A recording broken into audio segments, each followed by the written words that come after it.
Happy Thursday guys! Yes, for today's recipe. So nakikita niyo na sa ingredients kaya alam ko na alam niyo kung ano ang aking recipe for today's video. Ayan po, pork po ginamit ko kasi hindi po kasi ako talaga kumakain ng beef kaya laman po yan.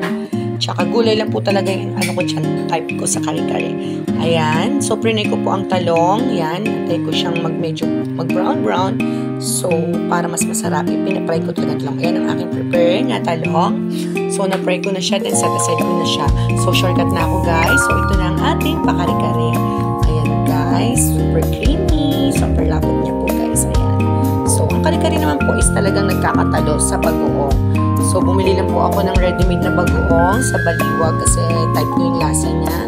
So, ayan guys, ito po ang ating recipe for today's video, ang Pinoy kare-kare. Ayan guys, old recipe ko na po ito guys ha. Ayan guys, super yummy. Thanks guys for watching. Hope you like this video. Thank you Lord sa pagkain namin sa araw-araw. God bless us all. So, maglalagay po ako ng background music. Thank you guys. Love you all.